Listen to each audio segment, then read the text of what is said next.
Hello everyone. तो आइए start करते हैं आज की वीडियो। और आज का आपका पहला क्वेश्चन है, बुद्ध कौसाम्बी किसके राज्यकाल में आए थे? बोधि के राज्यकाल में, उदयन के राज्यकाल में, निचक्षु के राज्यकाल में, या फिर सतानिक के राज्यकाल में? तो आपका जो राइट आंसर है वो है बी, यानी कि गौतम बुद्ध जब कौसाम्बी आए थे तो किसका शासनकाल चल रहा था? उदयन का शासनकाल चल रहा था। तो उदयन के राज्यकाल में ही गौतम बुद्ध कौसाम्बी आए थे।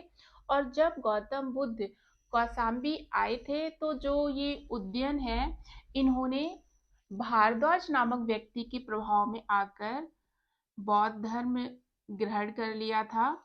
और फिर उसके बाद इन्होंने भिक्षु संघ को घोसीताराम बिहार दान दिया था।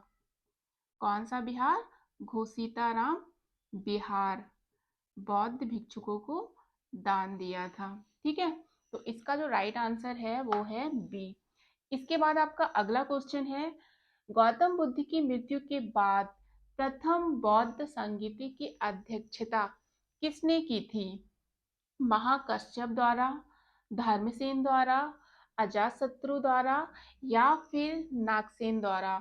तो आपका जो राइट आंसर है वो है ए, यानी कि महाकश्यप द्वारा प्रथम बौद्ध संगीति की अध्यक्षता की गई थी। प्रथम बौद्ध संगीति हुई कहाँ पे थी? तो राजगृह में हुई थी। और उस समय राजगृह के राजा कौन थे?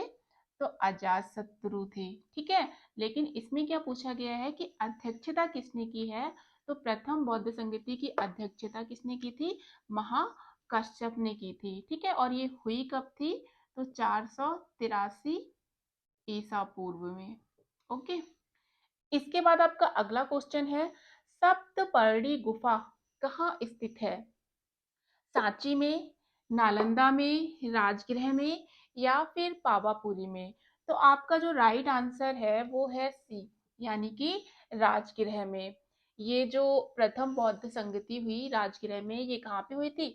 सप्तपर्णी गुफा में ही हुई थी। ठीक है, और अभी मैंने बताया ही कि कब हुई थी, 483 ईसा पूर्व में।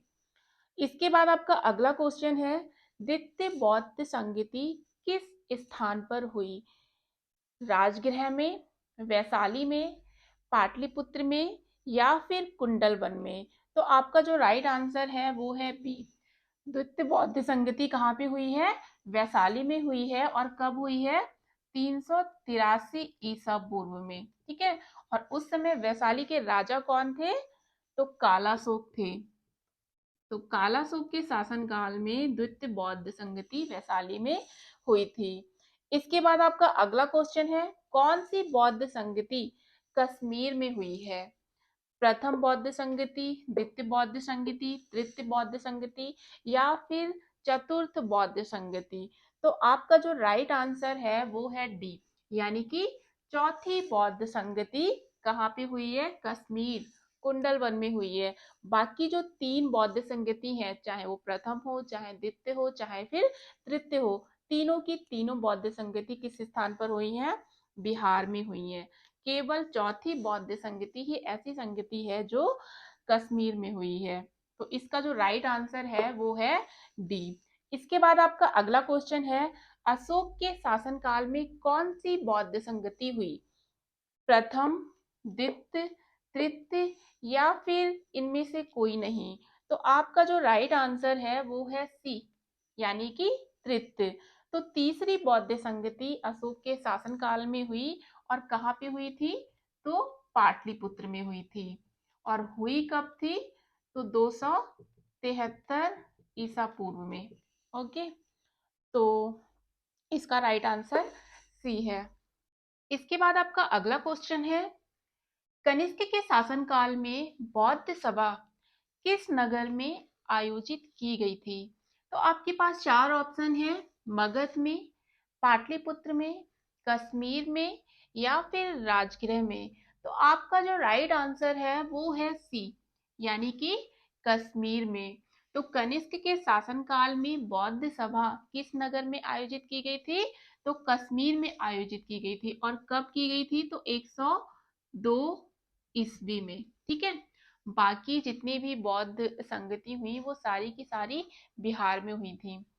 इसके बाद आपका अगला क्वेश्चन है, भारतीय कला में बुद्ध के जीवन की किस घटना का चित्रण मृग सहित चक्र द्वारा हुआ था? तो आपके पास चार ऑप्शन है। प्रथम उपदेश, महाभिनिष्क्रमण काल, संबोधि या फिर निर्वाण। तो आपका जो राइट आंसर है वो है ए, यानी कि प्रथम उपदेश।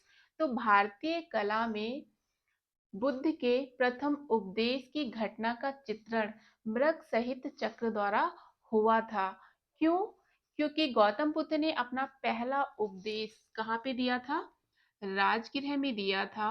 और दिया कहाँ पे था? तो हरिण वन में दिया था। ठीक है, मृग सहित चक्र जो हरिण वन है वहां पे दिया था। इसीलिए कहा जाता है कि भारतीय कला में बुद्ध के जीवन की कौन सी घटना, प्रथम उपदेश की घटना का चित्रण मृग सहित चक्र द्वारा हुआ था।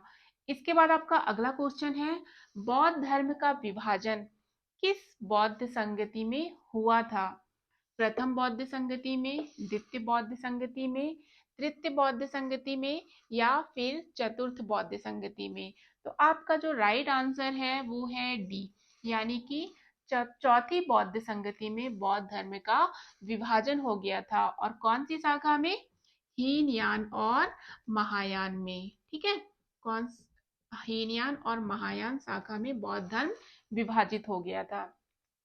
इसके बाद आपका अगला क्वेश्चन है, गौतम बुद्ध को ज्ञान की प्राप्ति किस नदी के किनारे प्राप्त हुई थी?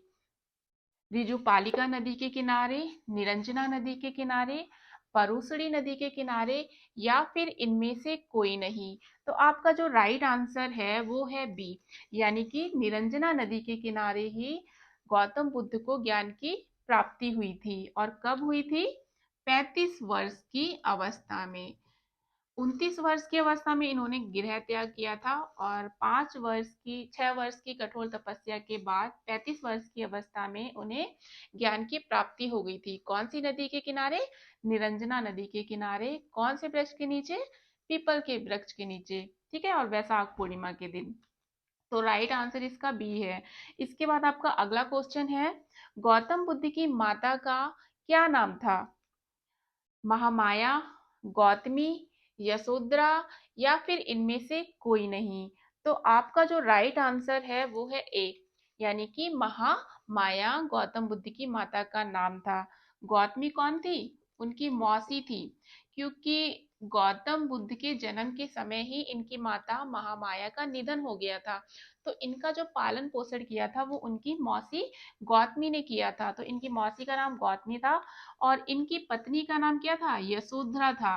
16 वर्ष की अवस्था में इनका विवाह करा दिया गया था यशोधरा नामक स्त्री से। ठीक है, तो राइट आंसर इसका क्या है? ए, महामाया। इसके बाद आपका अगला क्वेश्चन है, गौतम बुद्ध के पुत्र का नाम क्या था? आनंद, सुभद्र, राहुल या फिर इनमें से कोई नहीं? तो आपका जो राइट आंसर है वो है सी, यानी कि राहुल। राहुल उनके पुत्र का नाम था। बाकी देखिए, आनंद उनके प्रिय शिष्य का नाम था, सुभद्र उनके अंतिम शिष्य का नाम था जिनको इन्होंने अपना अंतिम उपदेश दिया था। कोई नहीं है नहीं इसका आंसर, क्योंकि सी इसका राइट आंसर है। तो इसी के साथ मैं अपनी वीडियो समाप्त करती हूँ। मिलते हैं नेक्स्ट वीडियो में नए क्वेश्चन के साथ। Thank you for watching.